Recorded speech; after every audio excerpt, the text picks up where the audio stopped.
Okay, so just as the introduction, this is probably going to be a piece for the website slash app.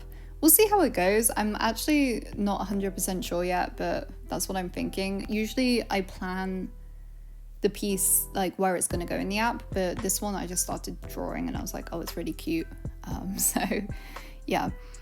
So basically I'm going to talk today about like why did I start making Pocket Japanese and just kind of like what I want from it, because there are obviously other apps for learning Japanese and I've devoted so much time to this. Like genuinely, I haven't got a real job for years because I just see myself doing this. I don't know how else to put it other than like I feel like this is gonna work and be good. So yeah.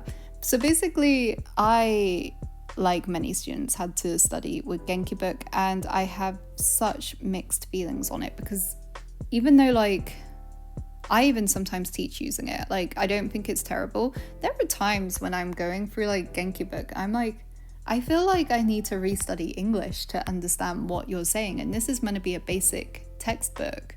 And then on top of that, like I really like that they have cute little illustrations, but something I always thought, and it popped into my head again now that I actually tutor Japanese, was so much of your target audience likes anime. And I say this as someone who I never ever like advertised myself as a tutor that likes anime, teaches with anime or anything like that. I don't tutor with anime. And generally I don't really watch anime or things like that much. I never taught to my students about it. However, still 60 to 70% of my students are learning Japanese because they like anime. A lot of them even want to move to Japan because of anime. And I just always thought like, why are these books like not leaning into this a bit more? Sorry, my cat's just come into the room. He's going meow now. Demanding food. Sheesh. So basically, it got me thinking like, oh, I could make this. I could make a cute little guide with cute little characters that you can follow along in their daily lives. And just, yeah, that's what I wanted to go for. So unfortunately, when you're making a course, unfortunately, the main thing is that the course has to have the content. And I say that as if it's like the end of the world. But no, seriously, before I can start like drawing and adding a lot of art and what I really want this website to be, it kind of has to go through the stage of being a bit plain, because I am a one-person team and the main thing is that there's actually a course that exists.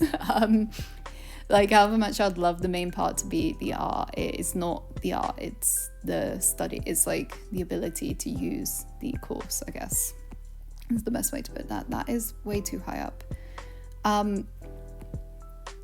So at the moment, I'm just kind of like adding in a few illustrations here and there. And then eventually what I want from this course is for you to be able to follow along these characters. I want you to like, they're all gonna live together in a little share house in maybe Kyoto, maybe Tokyo. I've not completely decided yet. And you'll just get to follow along for really cute, just because of the style, characters as they go about living in Japan. And I actually want them to be not from Japan. I think maybe like one or two of the characters might be from Japan or something, just to kind of like give you like the extra perspective. But I want them to kind of be like in the same shoes that you would be in if you went to Japan. Even little things like, I guess,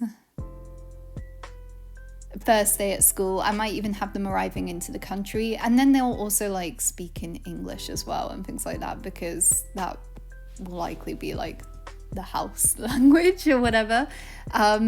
And just kind of like going through daily tasks and so on, and like having to explain to each other what things mean in Japanese. And maybe even like when I was over there with my friend, we would kind of like jokingly learn how, like we would say tomo which means I think onto the end of our English sentences, just because it was a fun way to study, like to learn that grammar. I'd like them to like genuinely feel like real housemates living in Japan and trying to work their way through. And like I said, again, I need to actually have the content first and then we add the story. There is a lot more that I have planned for the story as well, but I will reveal that later because it might change and so on. But yeah, that's basically what I want from Pocket Japanese. I don't want it to just be another course or something. I want it to be fun. I want it to be something that people actually want to read and learn more about and so on. And I want genuinely like learning to be fun, you know, like not even just kind of like in a, you know, how like that can be slogans and stuff like that. I genuinely want it to be like, wow, this is really fun. I want to learn more about these characters and so on. Like, yeah, I just feel like none of the books really lean into this idea of like, how do I actually get people to want to use this? Like, how do I actually get people to want to come back to this and not feel like they're studying? And cute characters, I really enjoy designing them, etc., giving them lives, giving them personalities. Yeah, that's what I want from this. I'm gonna leave it here because I'm just going to add on, like, the first version of the app, the first version of the website is never going to be what I want it to be. Like, what I have envisioned and what I'm able to do right now are two very different things. But I don't know, in the future, who knows, it could come in, like, I hope it really falls in place. So yeah, thank you for watching.